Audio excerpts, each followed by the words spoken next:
and our organizations and find out how they're continually pushing forth with their advocacies. Kwentuhang MVP, taking the MVP to you. Good morning, Ateneo! Start your day right with your morning wake-up call. Good morning, Ateneo! Energize your day with the lively, funny, and lovely tandem of Mir De Los Santos and Ariel Dicson. Catch the latest news and stories around the campus. Good morning, Ateneo! Your daily dose of Radio Chikahan, tawanan, kantahan, and kwentuhan.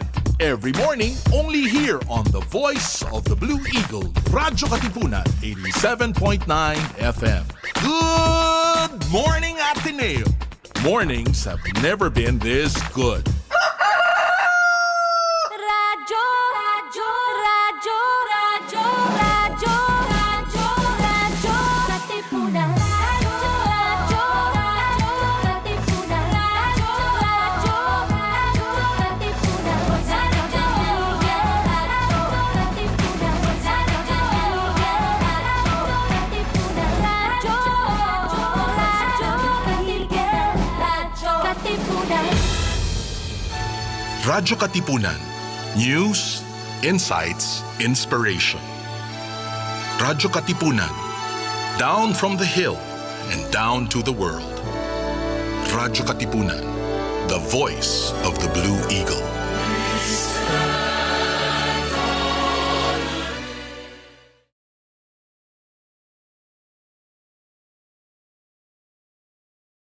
Radyo, radyo, radyo, radyo, radyo, radyo, radyo, Katipunan.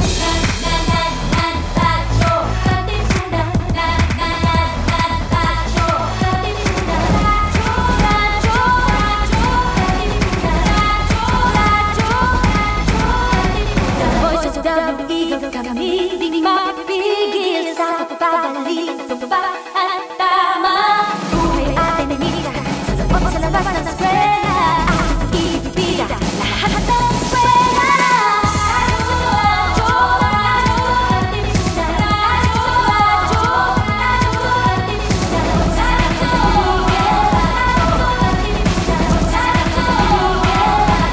Katipunan. Kawaling inadyo, ipunin sa sugot, todo sa kayod, tulong at tulong. Ipag the Blue Eagle, galing giting at tigil. Blue and white, one big fight.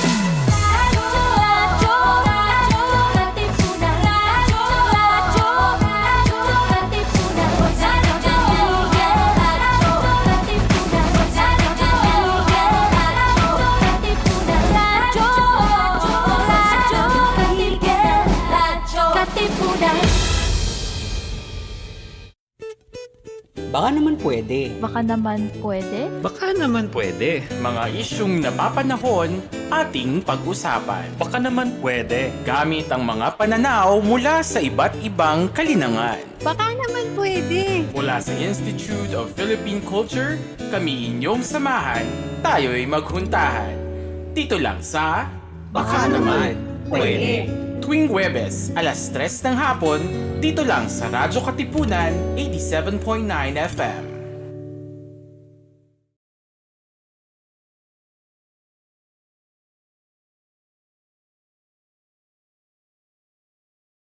Pwede, isang programa ng Institute of Philippine Culture at ng Radyo Katipunan na naglalayong pagnilayan ang mga napapanahong issue gamit ang lente ng agham panlipunan o social sciences. Nais din nating mapagkwentuhan ang mga bagay na baka naman pwede nating tignan muli, pag-ukulan ng pansin at aksyonan. Ako si Noreen Sapalo ng Department of Anthropology ng University of the Philippines, Diliman, at ako ang inyong magiging host sa hapong ito. So noong nakaraang episode, nakasama natin sina Dr. Nino Leviste at Dr. Chino Sayuno para mapag-usapan ang kahalagahan ng mga librong pambata sa literatura at kulturang Pilipino. Sabi ni Dr. Chino, natutuhan natin ang kahalagahan ng mga personal na karanasan bilang batis ng inspirasyon sa pagsusulat ng mga kwentong pambata. Natutuhan din natin na posible palang sumulat ng mga kwentong halaw sa kultura ng iba ang isang manunulat basta maging matyaga lamang siya sa pagsasaliksik at pagkonsulta ng mga cultural communities na gusto niyang bigyan ng representasyon. Mahalaga rin ang pagsusulat tungkol sa iba't ibang cultural communities sapagkat ini-expose nito ang mga bata sa mga kultura at lipunang iba sa kinalakihan at kinagawian nila. Napag-usapan din sa talakayan kung paano mapayayabong ang reading culture sa bansa, gaya ng pag-address sa language barrier ng mga babasahin na kalimitan ay nakasulat sa Ingles, pag-develop ng mga mekanismo na nagpo-promote ng pagbabasa at kakulangan ng mga Filipino storybooks sa mga kabahayan. Kailangan natin ng mga storybooks na pwedeng makarelate ang mga bata ayon sa figura, characteristics at karanasan ng mga character sa kwento. Gaya nga ng sabi ni Dr. Chino, kailangan nating ilapit ang content ng mga storybooks sa karanasan ng mga bata at hindi lang bastang mag-promote ng pagbabasa sa kanila. Para sa mga gustong balikan ang mga nakaraang episodes ng Baka Naman Pwede, mangyari lamang na bisitahin ang Facebook page ng Institute of Philippine Culture at ng Radyo Katipunan. Ngayon namang hapon bilang paggunita sa Filipino Values Month, makakasama natin sina Dr. Mary Racelis ng Institute of Philippine Culture, Zea Katrina Estrada ng University of Santo Tomas at Mariel Antoinette Zosa ng University of the Philippines, Diliman para pag-usapan ang mga pagpapahalagang Filipino o Philippine values sa ating lipunan. Sa mga manonood natin sa Facebook, pwede po kayong sumali sa aming kwentuhan. Mangyari lamang na i-type ang inyong mga komento at katanungan sa comment section at babasahin namin ang mga ito sa ating Q&A portion mamaya. Ngayon, hayaan ninyo akong pakilala sa inyo ang ating unang bisita. Si Dr. Mary Racelis ay isang research scientist at dating director ng Institute of Philippine Culture. Siya rin ay senior professorial lecturer sa Department of Sociology and Anthropology ng Ateneo de Manila University at ng Department of Anthropology ng UP Diliman. Outside the university, si Prof. Mary ay pinakakilala for her partnerships with NGOs and urban poor people's organizations engaged in community organizing. Her commitment to being part of their empowerment process dates back to the first PO formation in Tondo, Manila in the mid-1960s. She writes frequently about the capacities of women in informal settlements to mobilize effectively for the well-being of their children, families, and communities. A member of several NGO boards of trustees like Urban Poor Associates or UPA and Community Organizers Multiversity or COM, she brings her experience in informal settlements into the classroom, encouraging her students to become partners with community residents in carrying out research useful for people's struggles toward a better life in the city. Sa ating mga tagapakinig at manonood, bigyan natin ng masigabong virtual na palakpakan si Dr. Mary Racelis. Welcome back sa Baka Naman Pwede, Ma'am Mary. Hi, thank you. Salamat. And all yung mga panelists also. Alam nyo, hindi ko kaya ito sa Pilipino. Unfortunately, yung discussion ng values ay masyadong parang malalim, but it has a vocabulary. So if you excuse me, let me explain it in English, and then Nina and all the rest of them will explain to you what that really means ngayon. Because that's what I hope will be the emphasis today. Yung aking role lang is, how did it start in IPC? I was there at the time. Alam mo, I'm aged from the beginning of the IPC. So siguro, let me give you the context. No? Si Father Frank Lynch, na anthropologo, came back from University of Chicago, yung mga Philippine Studies program nila. He was a student there, and they were already studying hindi na yung mga indigenous people, yung ng anthropologists, but yung 85% of the population, yung mga Ilocano, Tagalog, Cebuano, etc. They said, ang majority population, we should understand them better. No? And pero ngayon, yung sa Pilipinas naman, let's say the intellectual sector, yung middle upper class, was going through this assessment na what's wrong with us, yun ang tema nila noon. what's wrong with us Filipinos? We are engaged in bribery. We call it utang na loob. We favor our families kahit na yung job requires somebody with real special skills. So ganun, there's a whole litany of what is wrong with us, no? And of course, yung framework noon is syempre yung colonial overlay of why are we not more like America? Because that's what we learn. Yun ang tunay na democracy, yun ang tunay na values in society. So that was a big transition time, no? And that's what Lynch faced when he came to the Philippines in 1960. And he said, these are all stereotypes. Of course, it's middle upper class, and that's very special. But we really need to do the research to find out. And his statement was always, what makes a Filipino a Filipino? Ano ba talaga sino talaga ang Filipino? So that was the framework.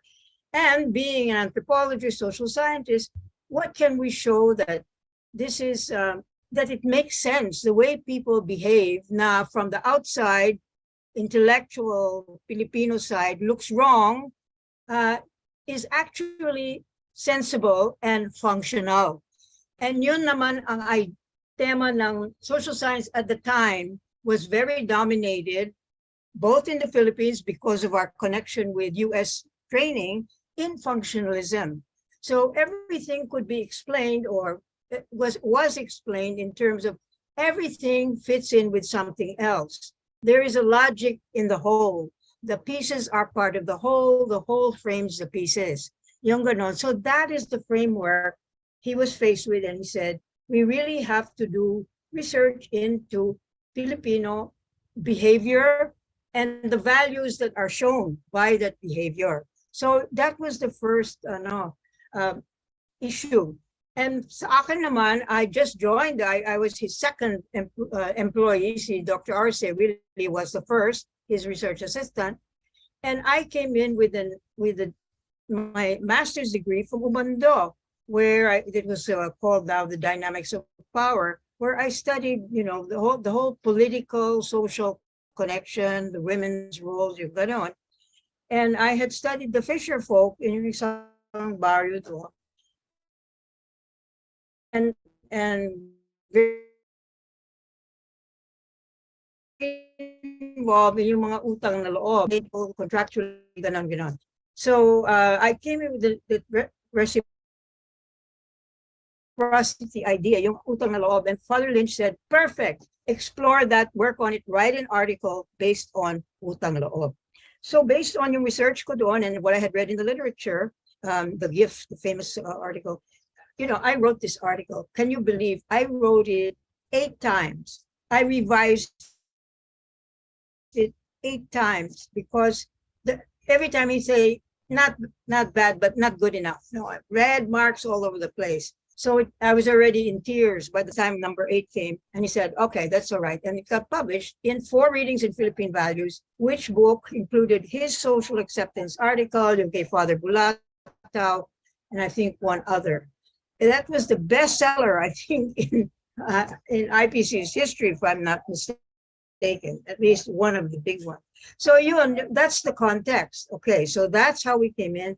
But we didn't take values out of context. Values have to come out of behavior, how people live. And so he began to do a lot of studies about farming and even indigenous people also. And I began to be in urban, but always, what's the value set implied, or at least that appears. Ayun. So then we got lots of praise from one side, because this intellectual elite, shall we call them, that really fit their notion, because they're Filipino. And when they saw that you can pala look at values as positive pala, maganda, it makes sense. So they bought the whole thing. Yun lang, they took up the pieces that were most intriguing. So smooth interpersonal relations, utang na loob. When he had a whole framework, philosophical as well, worldview, all the way down to operational. But most people didn't see that, and he never wrote the book that he should have, that he planned to and never did before he died, to put it all in the total framework. Yung mga philosophers here, I think, will appreciate what a loss that was. In any case, so not to do this, but so because there was such a euphoria And we were the stars. I mean, IPC was the center for the value study. Of course, our friends in UP were not happy because they were really not doing much research. The Department of Sociology very specifically said our first priority is to train our faculty. And we have to get more of them into PhD programs and darating din yung research. For the moment, we need a strong faculty. That was their choice, but they didn't do much research. Lalo na field work. There wasn't even really cultural anthro at the time, no? In the early days. So IPC was the star, even on academic circles, because there was not much research going on anywhere in the country in social science in the field. IPs maybe for anthro, rural sociology also, but absolutely not much, certainly not much theory building.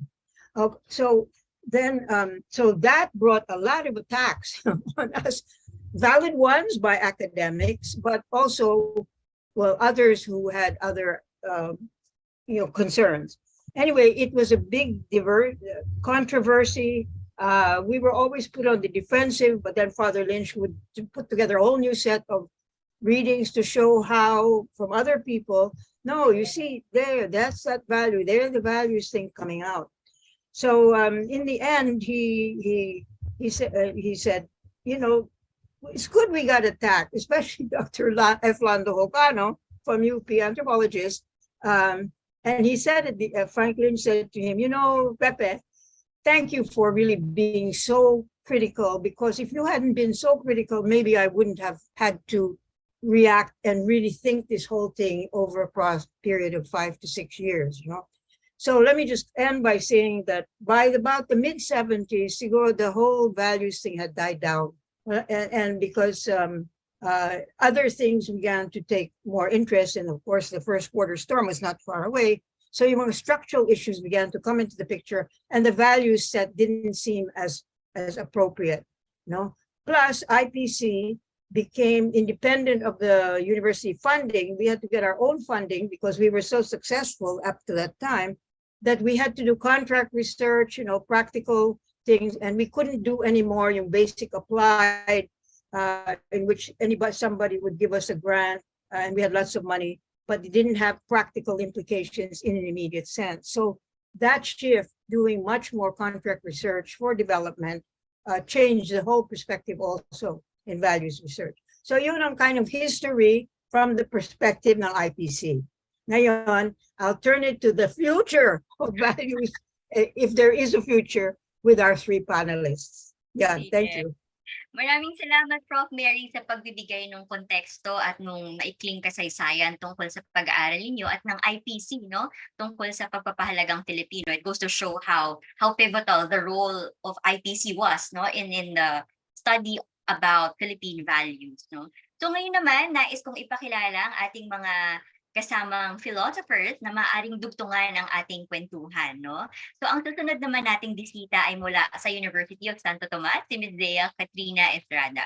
Zea obtained her Bachelor and Master of Arts degrees in philosophy at the University of Santo Tomas. In 2014, she became the founding editor-in-chief of Talisik, an undergraduate journal of philosophy. Currently, she teaches philosophy and literature at the same university and is a PhD in anthropology student at the University of the Philippines, Diliman. She is also a resident fellow at the Manila-based think tank International Development and Security Cooperation. Sa ating mga tagapakinig at manonood, bigyan natin ng masigabong virtual na palakpakan si Zea Estrada. Welcome sa Baka Naman Pwede, Zea. Hello, Nin. Salamat. Hello po, Prof. Mary and Mariel. So, natutuwa po ako na makabalik dito sa Baka Naman Pwede. Hindi ko sigurado kung sasagutin ko na rin ba yung tungkol sa values kanina. Or mamaya natin. Sige, mamaya natin pag-usapan. Salamat. Oo, haba ang kwentuhan natin. Thank you. Salamat, Zea. At bilang panghuli nating bisita, makakasama rin natin sa hapong ito si Assistant Professor Mariel Antoinette Dosa mula sa University of the Philippines. Si Mariel ay isang katuwang na professor, Assistant Professor mula sa Department of Philosophy sa Kolehiyo ng Agham Panlipunan at Filosofiya, Universidad ng Pilipinas, Diliman. Nakamit niya ang kanyang bachiller at masterado sa parehong departamento at ang kanyang mga interes sa pagtuturo at pananaliksik ay nasa larangan ng pamimilosopiya sa politika at etika. Sa ating mga tagapakinig at manonood, bigyan din ulit natin ng virtual clap si Ma'am Mariel Docta. Welcome sa Baka Naman Pwede, Miss Mariel. Magandang hapon po, Prof. Ning, Prof. Mary. Nice to meet you din po, Prof. Zia. Isang karangalan po nandito po ako ngayon at inaabangan ko po ang kwentuhan mamaya po. Sige, salamat Mariel. At muli sa ating mga panauhin, maraming salamat sa pagtanggap sa imbitasyon ng IPC ngayong hapon para sa isang masaya at makabuluhang kwentuhan. Katulad ng nabanggit ko kanina, no, yung episode po na ito ay bahagi ng ating paggunita at pag-celebrate sa Filipino Values Month. Kaya naman bilang panimula, baka naman pwede nyo kaming kwentuhan muna kung ano-ano ang pinagkakaabalahan ninyo nitong mga nakalipas na araw. So what keeps you busy these days? Sige po. Umpisahan ko na siguro. Kagagaling ko lang sa fieldwork actually. So 2 weeks ago ako ay nagpunta sa Bantayan Island sa Cebu. At ang tema ng fieldwork na yun, actually kasama ko yung isang kaklase, si Isabel Aguilar. So ang inaaral namin or ang gusto naming makita is bakit ang binoto nila or ang nanalo doon ng May 2022 election ay si Marcos, wherein nung 2016 si Lenny ang nanalo. And a lot of things came up. Actually very productive siya. Ang daming maaaring maging research doon sa mga naging findings. Ang una kong hinuha actually is akala ko yung malaking factor kung bakit nanalo si Marcos is because of social media. But apparently in Bantayan Island, or at least doon sa mga nakausap namin, it's not the case. So, ang magandang tingnan ngayon kung paano ko siya ma-relate sa values is, may nagbago ba doon sa mga values natin at sa papaanong paraan siya nagbago. So, yun muna. Yun yung mga pinagkabalahan ko lately. Salamat. Sige, salamat Zea. Ikaw naman Mariel, ano po ang inyong pinagkakaabalahan the past weeks?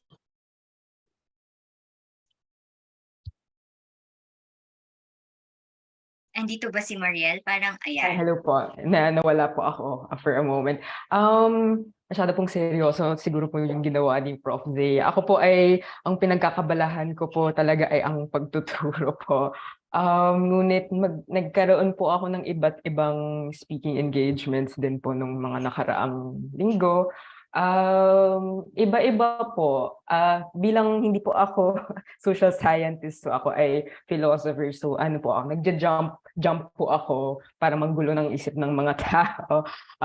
So kung yung mga engagements ko po usually, well, recently it was about global health and mental health. Then more recently tungkol po sa estado po ng philosophy education po. So medyo mailalapit din, medyo personal din po ang ganitong klaseng paksa po dahil para sa akin po, ang values education ay dapat nakatuon din po sa kritisismong panlipunan or social criticism, and even more so parang I would go for us to say a kind of moral education na maaari po tingnan natin mamaya na yun po ang nangangailangan po sa ating panahon ngayon.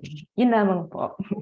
Salamat po, Prof. Mariel. Mamaya tatalakayin din natin yan, no? Interesting yung inyong mga naibahagi ni Zea na pinagkakaabalahan. Siyempre ngayon, tatanungin ko rin si Prof. Mary kung kamusta ba ang kanyang mga nakaraang linggo. Malamang ay maraming engagement si Prof. Mary. Ano po kaya ang mga ito? Ay, nako, problema. I wrote about 3 papers in 3 weeks for 3 conferences. Natapos yung isa kagabi for Saturday. So, yun, ganun lang. But that, that's very stimulating but stressful. Ayun, yun po ang sikreto para maging youthful pa rin, no? Always engage in with communities and keep at it sa scholarly work.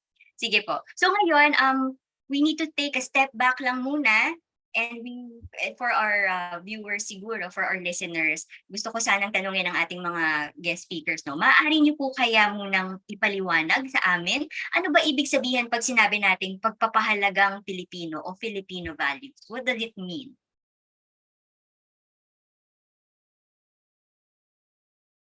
Sige, Prof. Mariel, would you like to start? Yes po, sorry, di ko mahanap po ang unmute button. Sige, hindi naman po ako mag-mute.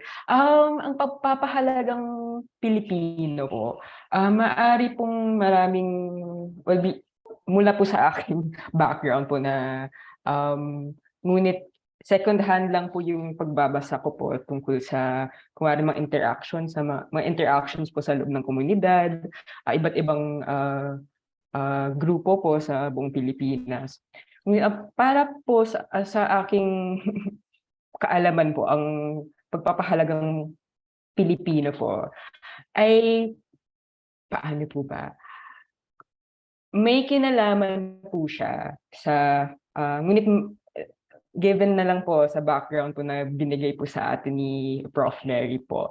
Ang impression po talaga sa akin noong nag-aaral talaga po ako nung masterado, lalo na sa masterado po, kasi ang mga guro ko po noon, kahit kunwari sa Filipino, philo po na mga klase, ang background po nila po kasi ay nasa Philippine Studies, which were all, lahat po ng readings na binigay po nila sa amin, kasama din po si Hukano, Leonardo Mercado din po, isa sa mga prominenteng manunulat po at scholar po sa Filipino philosophy or philosophiyang Filipino po.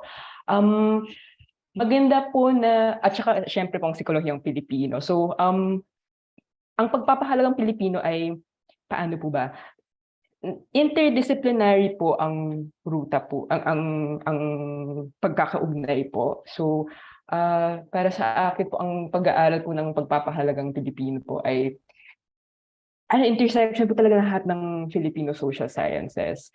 At eto po, ang gusto ko sana pong ikwento po or isisika po ngayong hapon, kung ano po yung papel po, no, ng pilosopiyang Pilipino dito sa values education, lalo ng Filipino values education. At ulitin ko po sa paningin ko po bilang isang social criticism. So at the onset po, pasensya po Ma'am Mary, yung mga nababasa po talaga namin yung mga criticisms, I would suppose, ng yun nga, yung trabaho po nila Father Lynch at the time, masyado pong accommodative. Baka pwede po tingnan natin yung Filipino values sa perspektiba po ng mas confrontative, mala psikolohiyang Pilipino po. Siguro the more progressive reading of psikolohiyang Pilipino po.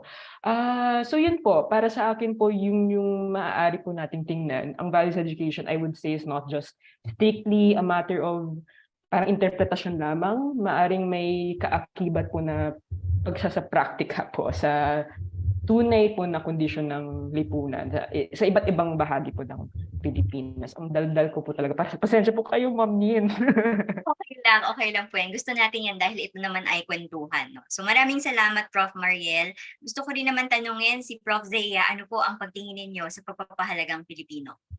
Hello. So, para sa akin, ang pagpapahalagang Filipino ay produkto siya ng ating habit. So, hindi lang siya simpleng habit, no? Alam natin yun. So yung mga socially ingrained habits natin at yung mga natutunan natin sa mga magulang natin, kung ano din yung mga tinuturo ng mga structure na nasa paligid natin, halimbawa ng simbahan, yung mga batas na kailangan nating sundin kasi may mga bit-bit din na value na kailangan nating matupad yun, no, para maging maayos yung ating lipunan. So kung ano man yung accumulation, no, ng mga structure na nasa paligid natin, nakaka-apekto yun sa kung paano tayo bumubuo ng values natin. Not only individually, but also, syempre, as, you know, as a society, or I mean, as a whole. Ayan. Tapos, dugtong ko na rin yung sinabi kanina ni Prof. Mariel, no? So yung kung ano yung nakikita niya na parang development daw ngayon sa pag-aaral tungkol sa Filipino values. Masasabi ko ay recurring actually yung mga tema natin. So kung ano yung mga ginawa nila Prof. Mary noong 60s and 70s, actually ginagawa pa rin natin siya ngayon. So ang background ko ay philo din. So medyo bago pa din talaga ako sa anthro.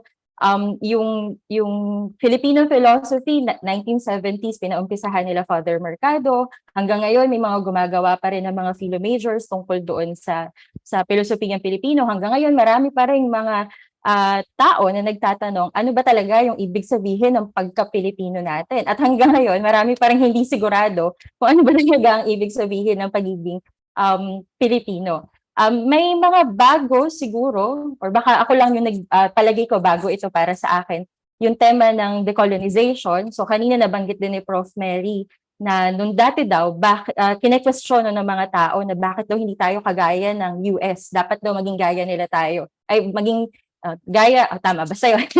Anyway, it's very Western looking. And we know that it's a product of colonization na ngayon, recently, I think that was last year, we celebrated yung 500 years ng Christianity dito sa Pilipinas, and a part of which is a topic on decolonization. So, sa palagay ko, papunta tayo doon sa ganoong direksyon na mas nagiging aware tayo. So, kasama na rin doon yung social criticism na sinasabi ni Prof. Mariel kanina. Pero, ayun nga, umuulit ang tema, depende sa konteksto ng panahon na ginagalawan natin. At for sure, no, sa susunod na mga generation, baka magsawa din sila sa kung ano yung mga pinag-aaralan natin ngayon, gagawa sila ng panibago, and then, it's just a cycle.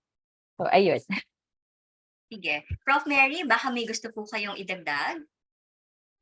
No, yun lang. I remember there is one anthropologist who said, the entity that least realizes that it's in water is the fish, right?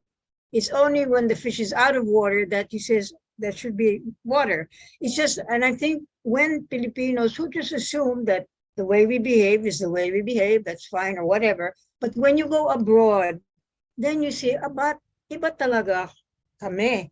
Then they also say, and then they begin to establish, we do this, they don't do that. Yung pakikisama namin is really much more than there. They're very strict to yung mga Arabo, they'll say, So it's very often when you come out of your own culture that you begin to sort out, no? Ano ba talaga is what you think is Filipino and what is not. So I think that's another interest. Even when a Filipino from Manila goes to an indigenous place or to Tawi-Tawi, that same experience happens. Dahil educated, middle class usually, and then they're suddenly in a different ethnic group or in a different social class situation. And what our philosophers are saying, the values that come out of that they begin to see that's really part of a system, but it's very structural also. Yeah. Yeah, maraming salamat, Prof. Mary. Nabanggit ni Zea kanina, no, yung tinatawag niya na mga developments dun sa research tungkol sa Philippine values mula noon, no. Baka po pwede nating matanong si Prof. Zea at si Prof. Mariel, no, ano ba yung matatawag na schools of thought pagdating sa pagpapahalagang Filipino na napaunlad ng iba't ibang Filipino scholars or even non-Filipino scholars who work in the Philippines? Sige, si Zea siguro? Hello, ayan. So, kanina nabanggit ko na yung sa Filosofiya Pilipino. So, kanina si Father Leonardo Mercado, no? 1970s niya pa project yun. So, product ng kanyang dissertasyon. Nawala siya hindi nawala. Although, sabihin natin siguro, na-mute siya nung nagkaroon ng martial law, ganyan. So, medyo nabawasan yung mga nag-aaral or nagsusulat tungkol doon. Kasi nga, ang naging focus is yung pag-criticize, no, sa Marcos regime during that time. Pero ngayon bumabalik siya. So kasi kasabay din ng pagbalik noon is yung sinasabi ko rin kanina, yung decolonization, at kaalinsabay din noon yung indigenization ng ating pagtingin, no. Bumalik daw tayo sa parang grassroots, ayan, na pagtingin para mas maintindihan natin kung sino ba talaga tayo bilang mga Pilipino. Pero again, may mga kritisismo din doon kasi hindi nila ayaw nilang tanggapin na dapat tayong bumalik sa mga indigenous or sa grassroots view kasi imposible na daw na balikan, no, yung parang pre-colonial times or values na meron tayo. Pero alam natin, no, sa anthropolohiya, sa social sciences, na it's still there. It's just that hindi lang natin sila napagtutuunan ng pansin kasi nga yung ating edukasyon ay masyado na siyang Western. Tapos tayo rin, no, sa anthro, meron din tayong ontological turn na ngayon ang tingin na natin sa mga paniniwala ay hindi na parang patsi-patsi at hiwa-hiwalay siyang paniniwala sa loob ng isang mundo. Rather, we consider those views as worlds in themselves. And therefore, no, hindi natin sila pwedeng husgahan ng kung paano natin hinusgahan yung sarili natin. So, yun lang muna yung sa akin. Salamat. Yeah. Mariel? Opo. Ang ngayon po, ano po ba? Lagi po din ako nagtatanong kasi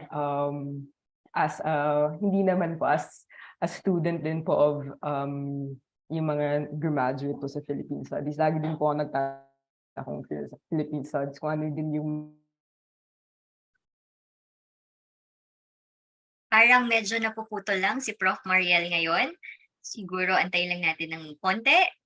Pero baka rin gustong magbahagi ni Prof. Mary. No, yung bahagi is to ask you, naku Nin, when you're the facilitator, so you're not saying yung iyong ideas kasi especially yung sa social media, bago yon, and I think we should talk also about that. Sige po. Siguro pagkatapos ko pwedeng magbahagi din si Prof. Mariel kasi medyo naputol lang siya kanina. Sige. Ayun na nga, na-assign pa tuloy ni Prof. Mary, no?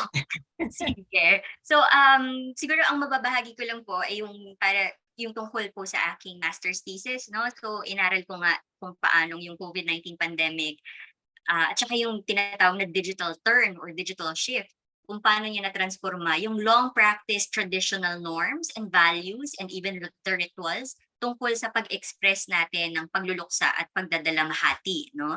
Kasi ano yun we think that yung pag-aaral tungkol sa pagpapahalagang Filipino ay nasa realm ng past, no? But in fact, 'di ba, ang daming Filipino values that are unfolding even on the digital space. At medyo hindi natin ito nasusubaybayan. Kaya kailangan talaga ini-encourage nga natin ang ating mga estudyante sa agham tao na subaybayan ito, no? So as we all know, no, yung pandemya, yung COVID-19 pandemic, ito ay naghatid ng mga bagong habits of thought, mga pagbabago pagdating sa norms and values natin. So hindi naman na-displace yung ating pagpapahalagang Filipino values, no? But it introduced, it transformed, it reinvigorated several aspects of it, no? So yung omnipresence ng pagdadalamhati sa social media, halimbawa, no, nakapaglikha ito ng mga norms and rules of conduct with regard to paano ba magdalamhati sa cyberspace, paano ba magdalamhati sa Facebook, no? So ang tawag dito ng mga scholar ay yung technology-related norms and values, no? So halimbawa, upang ilarawan yung mga espesipikong norms na nagre-regulate sa paggamit ng features ng social media platform, mararamdaman natin yan, no? Ano ba yung norms pagdating sa pag-unfriend ng isang nagluluksa, no?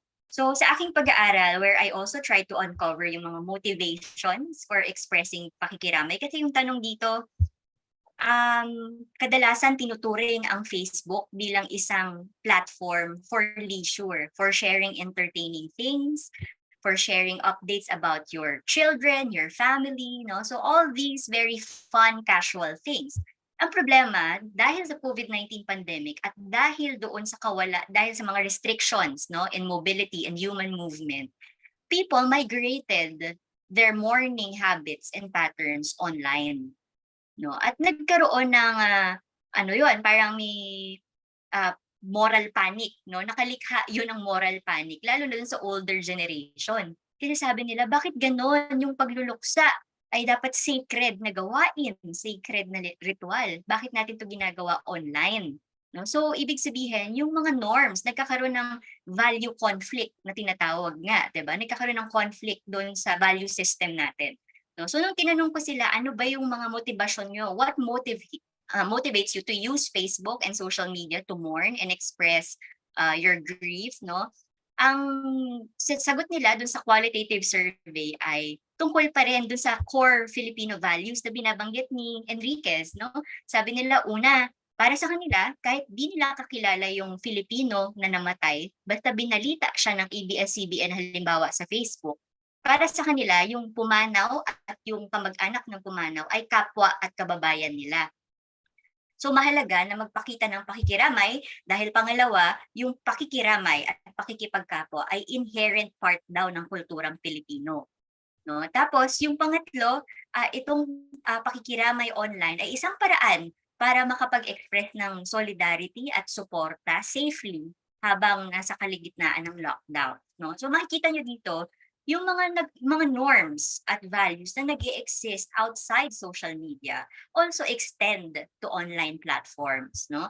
At hindi siya yung tipong, kasi meron tayong technological fears, 'di ba? Na social media will cancel all our ideas of komunitas, of community, of solidarity. Well, in fact, during the pandemic, we found out that it actually reinforced community, no? So, ibig sabihin, yung mga fears natin are really not parang backed by evidence. Minsan nga, ang social media can also strengthen ties. It depends on how you use it, no? So, makikita rin natin dito that norms and values are all the time discursively negotiated. It's constructed on the individual level, pati sa level ng komunidad, no?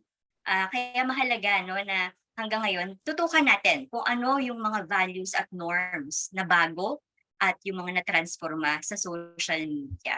So sige po, yun yung sa aking pagbabahagi. Gusto ko namang tanungin si Ma'am Mariel tungkol dun sa kanina, yung mga napansin mo naman na development doon sa pag-aaral ng values, Filipino values. Yes po, paumanhin po na na-disconnect po ako saglit. Gusto ko lang po balikan yung sinabi ninyo, Prof. Nisha, ni Prof. Zea po, na makikita po natin na bumabalik din naman po sa mga nauna liksik, pag-appreciate po ng mga pagpapahalagang Pilipino. Ngunit may aspeto nga po tulad ng sinabi ni Prof. yung constant renegotiation, na critical na po ang yung interpretasyon natin sa mga values na ito. Siguro po sa palagay ko po, lalo na po sa moral education po, let's put it that way, na dalawa po sa very quickly na lang po na interesado po talaga sa dalawang larangan ng moral education and moral philosophy in general, lalo yung an indigenous Filipino kind of moral philosophy. Una po, kaya nakilala ko po rin si Prof. Mary at sa UGAT conference dahil environmental ethics is something very also personal to me. Ngunit marami din pong mga indigenous values or Filipino values na maaring iugnay po sa pagpapahalaga po natin, hindi lang po ng kapwa-tao pero sa kalikasan in general. Ngunit lagi at lagi bumabalik din po sa yun nga, mga colonial roots ng Catholicism, like Catholic values. Ganun din po on a social level, sa social ethics. Kaya bumabalik din po ako, Virgilio Enriquez was a philo major initially. Kay Virgilio Enriquez kasi on an individual level, mayroong lumalabas na Filipino virtue ethics. I think that's one of the most recent developments, at least in Filipino ethics. Ang appreciation, yan, binabanggit ulit yung mga utang na loob, yung hiya, pakikisama, ngunit lagi at lagi may kaugnay sa Catholic values and Catholic virtues. So, sumasang-ayon din po ako sa decolonialization project na binabanggit din po ni Prof. Zea at I'm all for that. Ngunit, ang isa pang aspeto po sa ethics na I would think in current development po ay siguro po on the onset, lalo na sa everyday politics natin, lagi may notion po tayo or may konsepto po tayo, may ideya po tayo na Pilipino ay inherently conservative. Hindi po sila progresibo. Ngunit sa tingin ko po ang maaari po pwede pang gawin po sa pag-aaral at pagtatasa at a kind of interpretation and negotiation of these values is to situate these Filipino values in more nuanced social contexts, kung saan gusto ko po talaga i-challenge yung notion na Filipinos are inherently conservative. Kung maipaglaban or ang reclamation project po basically ay etong mga indigenous values, for example, ng yung pakikipagkapwa, nagkakausap po kasi kami nung like hours ago or last night lang about pakikipagkapwa. When put in a certain social situation, like say for example, employer-employee, ang employer makikipagkapwa sa employee, Pero hindi naman mababago kumari yung socio-economic relations, as in hindi naman sasahuran ng maayos, for example, yung employee. So when put into these nuanced context, maiisip natin, so ang Filipino values ay hindi progresibo, walang direction patungo sa tunay na pagbabago sa lipunan. Ngunit maaari din natin tingnan po na kaya nagsusulong po ako ng progresibong pagbabasa sa Pilipino. Kasi may nababanggit din po na ang proyekto ng SP ay mapagpalaya, emancipatory, it was against the exploitation of the masses, kinocontextualize din po nung panahon ng diktadura noong 1970s. May pagpapahalaga po sa karangalan, karapatang pantao, katarungan, hustisya, kalayaan. And apart from the decolonial project, that we should look into pagdating sa values education, we also have to look back inward towards our specific social context at ang mga sitwasyon ng marami pong maaaring pag-usapan, no? Hindi lang po in terms of caste struggle, the struggle of indigenous peoples, and the struggles of all minority groups within the Philippines. And para sa akin po, yun po yung sana po ay matatahak din po ng kung sino ang interesante po sa proyekto na ito. Ako, very interested din po ako to reclaim these Filipino values and to say that we're not resistant to change. In fact, we can interpret these values in such a way that ever since siguro po after centuries of colonial struggle, after more than a decade of authoritarian rule, ay kayang-kaya po ng Pilipino na magiging progresibo mag-isip at kumilos. Yun naman po. Okay, meron akong gustong follow-up question dun sa philosophers natin in the room, no? Kanina nabanggit pareho yung conflict sa values, no? Yung paano ba nakakaapekto ito? Kasi there has been a debate on the value system, no? Similar to Father Jaime Bulatao thesis on split level Christianity, kung saan may pagtingin na minsan nagkakaroon ng values conflict tayo, no? O value shift. Halimbawa, between older and younger generations. Halimbawa, yung older generation, sabi nila, nako, yung value of hard work, of patience, importante yan. Ngayon, yung mga bata, yung newer generation, they're not hardworking enough, they're not patient enough, they want immediate gratification, ganyan. So itong mga values conflict na ito, paano ba ito nakakaapekto? Nagkakaroon ba talaga ng tension ang mga ito? Parang paano ba siya ginagamit? Anong epekto niya sa personal level at sa nation building halimbawa? Okay, ako muna siguro. Yes, sige. I would say, oo, merong mga conflict talaga. At actually, ang sasabihin ko dapat is sa social media pa rin. So, which napaliwanag naman kanina ni Prof. Min na maganda. So, i-relate ko yun doon sa fieldwork na ginawa ko recently. Kasi medyo fresh pa siya sa akin. Akala ko noon, so sobrang nabago na nga ng social media. Akala ko lang yung ugali ng mga tao. But apparently, but in particular no sa voting personality or choices ng mga tao, hindi pala siya, at least in Bantayan Island, no, hindi pala ganoon kalakas yung epekto ng social media sa kanila. It's because base no sa obserbasyon, yung mga tao doon, instead of browsing social media, magtatrabaho sila. Kasi yung primary livelihood nila is besides fishing at pagpoproduce ng itlog ng manok. Kasi parang egg basket ng Cebu ang Bantayan Island.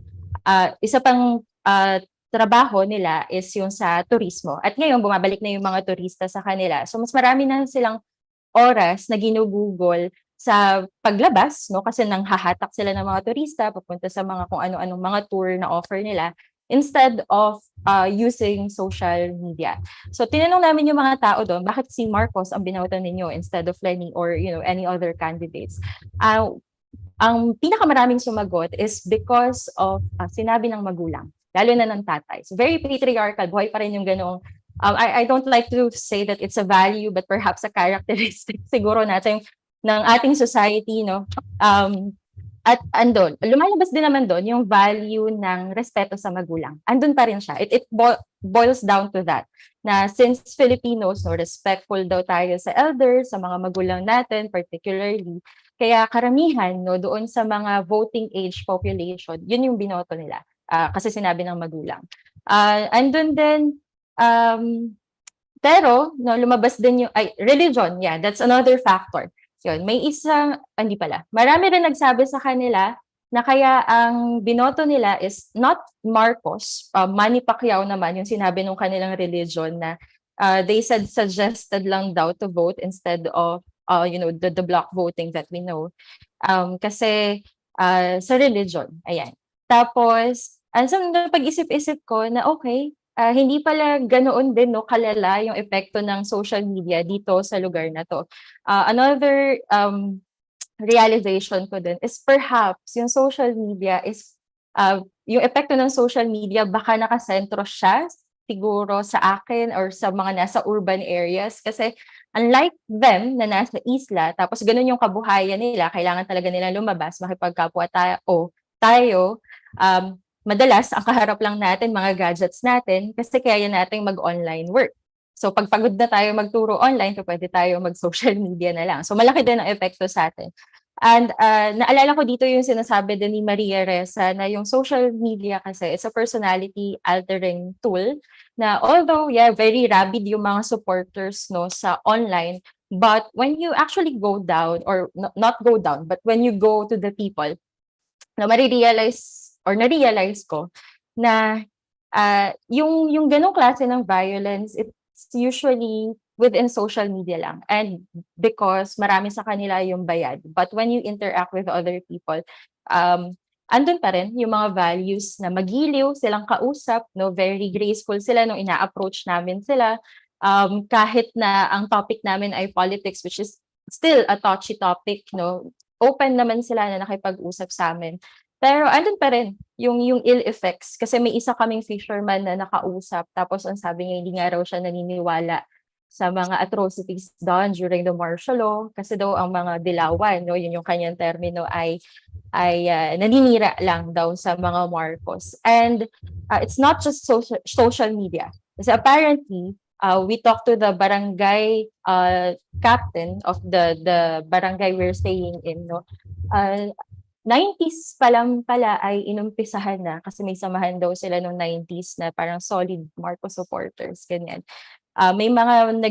May grupo na gano'n tapos naglilibot sila sa buong Pilipinas para ipakalat na meron nga daw ginto no, na pag nakabalik daw si Marcos sa posisyon, yun yung ibibigay. So it started 90s. Ibig sabihin, kakatapos lang ng martial law, 'di ba, na napatalsik ang mga Marcos, inumpisahan na yung ganoong fake news or kasinungalingan. So, yun muna yung sa akin. Salamat. Sige, salamat Zea. Actually, yun nga, yung social media kasi, yung online sphere and the offline sphere are very porous, no? Kasi parang may paniniwala na ibang tao ka sa social media. Hindi, no? It's the same you except that you wear a different face or you perform differently, you know? Tsaka maganda yung yung mga pag-aaral gaya nung kina Dr. Jonathan Ong that speak about the moral economy and moral politics of troll farm operators and employees because those kinds of study who go to the backstage, mga anthropologists and ethnographers of the online sphere, they show you na hindi naman pag sinabing troll ay wala na agad silang values, no, na they're really inhuman, no? Hindi gano'n. So yun siguro ang strength ng social science perspective, the perspective of sociologists, anthropologists, even philosophers, no? In trying to understand, uncover the many intricacies and complexities of social media and how Filipino values unfold there, no? Kung paano natatransforma at na-reconfigure, no? Sige, si Prof. Mariel. Touching on social media po kasi may nakalista po kasi akong iba-ibang areas of conflict po. But parang gusto kong pag-usapan po yung pag-appreciate po ng certain values ng iba't ibang henerasyon. Pero baka mga closing na lang po yan mamaya. When we talk, kasi nung nabanggit po yung social media age and how porous it is, alam ko po, sino po yung si Zygmunt Bauman who wrote on liquid modernity or postmodernity, but whatever age we are in now, epekto po talaga ng globalisasyon na Iba na po yung pag-appreciate ng mga iba't ibang values ng ibang panahon, kung ano panahon, yung nakarang panahon, na may certain mentality po ng pagpapahalaga sa delayed gratification. Kaya siguro ang patience and hard work ay napaka mahalaga po para sa nakarang generation po. As compared to siguro when everything is more fast-paced, yun nga, mabilis mag-permeate ang impormasyon everywhere, yung immediate gratification po ng content panahon, maaari din po tingnan siguro yung ibang social media. Parang nag-freeze lang muna si Prof. Zosa, no? Baka pwedeng mamaya ay tanungin ulit natin siya. Si Prof. Mary, baka may gustong idagdag? Yeah, first of all, every generation thinks something's wrong with the next generation. Okay, so in principle, that's very common. Of course, it's the specific of how people feel their lives, fit or not fit with the younger generation. But what I really want to get into something else is, traditional Filipino values. I see, somebody said the moral economy. When I work with informal settlements, when women sit on the sidewalk, alam naman nila that bawal daw yon sa gobyerno. But that's their space, no? I mean, wala namang taong ginagamit niyan. So it's like, I have a right to be there, no? And whose space is that? Sa gobyerno? Well, that's very general. It's only when the police come and claim the space is the state space and I can tell you to leave. Well, they'll do because of the power thing, no? But there's the notion of space. Even informal settlers, I mean, they come and of course, they're not offered any other affordable housing, okay? So they look where their spaces, they can construct yung mga shanties nila. For the meantime, if they improve their economy, it improves also the house, but not fully because they might be evicted. But for them, what is right, yung values of if there's land na hindi naman ginagamit, then we who are really needy have a right to be there, no? And lalo na, as many of them, we filled in the space, huh? No, the ones who were talking in Quezon City there, noon this was all talahib and ahas and ganoon. When we had to cut it down and we filled it and so they made the land. Eh, di bakit wala silang karapatan, to be there? So I think there's a very basic contrast between what we call the moral economy, which is a very traditional indigenous people, or still promote that, the use of the responsible use of space and land. And they have transferred that here and consider it logical, except they know that the law is against them because the law was made by somebody else who has much more power than them. But we should recognize it, and I try to communicate to my developers and urban specialists na this is a very basic Filipino principle, and to consider them illegal or criminals dahil they take over a piece of empty land is totally wrong. You are against your own tradition. Yeah. Maraming salamat sa intervention, Prof. Mary. Bale, medyo kapos na tayo sa oras, pero ang gagawin po natin, magpapasalamat muna tayo sa ating mga bisita. Sayang kasi parang ang dami na nating gustong sundan pa na mga nabanggit nila, no? Pero ngayon, siguro, bago tayo umalis, hihingi na lang muna tayo ng maikling pabaon mula kina Ma'am Mary, kay Zea at kay Mariel, no? Tungkol ito doon sa panawagan ng maraming mga sektor na paigtingin daw yung pagtuturo ng GMRT sa mga paaralan, no? So ano pong masasabi nyo dito? Kasi daw marami na daw, nawawalan na daw ng moralidad, hindi na daw ginagalang ang matanda at hindi ginagalang yung pamahalaan, no? So, simulan natin ang inyong mga sagot sa Baka naman pwede para sa pagtatapos. Kayo muna. Sige, Okay. muna. Sige po ako. Baka naman pwede na kung ituturo natin yung GMRC sa mga bata, kailangan critical sana siya. So, kasi kung maaalala ko yung dati kong naging experience sa pag-take ng, dati nga may CLGMRC, Christian Living pa siya, memorization lang ang ginawa sa amin. So, hindi ko alam nung pagkatapos ko nung mga panahon na yon, hindi ko alam kung paano i-apply yung mga na-memorize ko na values sa tunay na buhay.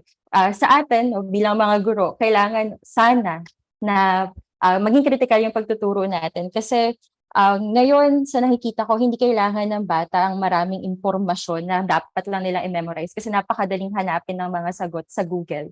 Ang kailangan nila ay critical thinking, yung pagiging creative na sa bawat pangyayari na maaari nilang kaharapin sa kinabukasan, maaari silang mag-isip para sa sarili nila. So, ayun yung sa akin. Baka naman pwede.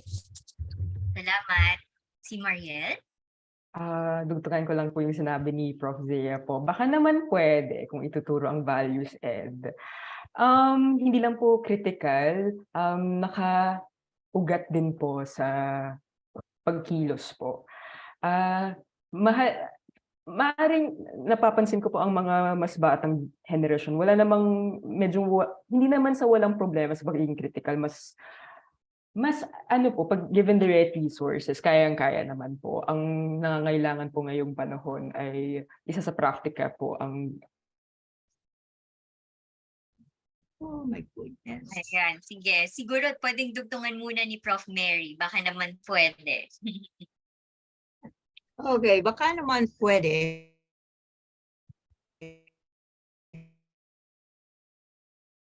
Prof. Mary, We medyo... could look at yung mga human rights. So for example, yung mga concept ng connection is unstable. Baka gusto mo muna, if it is it okay now? Okay na? Okay na po. Okay na po. Okay. Yun, for example, may mga konsepto na we think of galing sa labas, human rights. If you look at, if we conceptualize yun, what is yung Filipino values na when do they get angry, or when yung mga situations na makinig kayo, when they say, sana ganito, no? Bakit hindi niya ginawa yun? Bakit ginawa niya yun? So there's a sense of something's wrong with that. And that's what we have to draw, from their real life circumstances.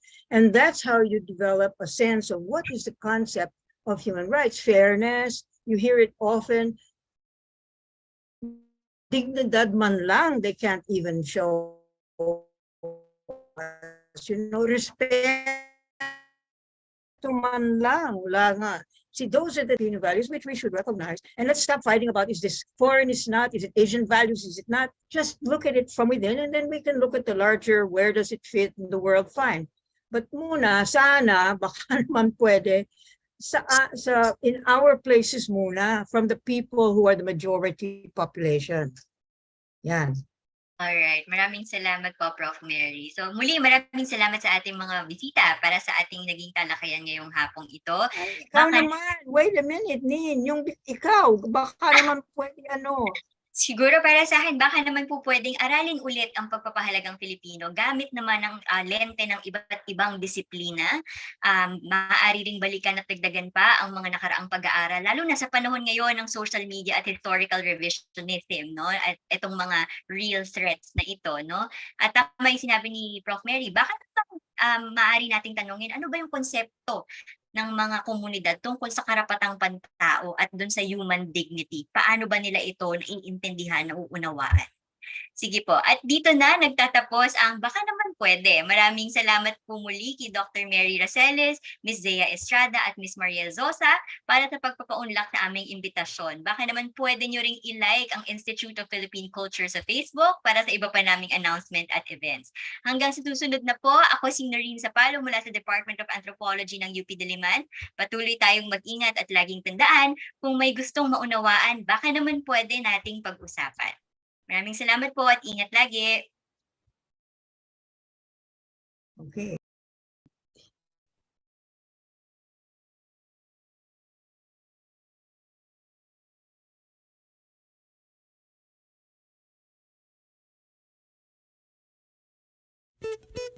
Baka naman pwede. Baka naman pwede. Baka naman pwede. Mga isyung napapanahon, ating pag-usapan. Baka naman pwede. Gamit ang mga pananaw mula sa iba't ibang kalinangan. Baka naman pwede. Mula sa Institute of Philippine Culture, kami inyong samahan, tayo'y maghuntahan.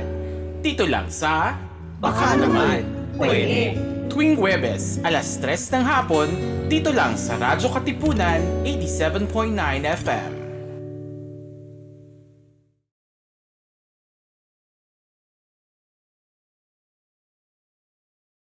Three o'clock prayer.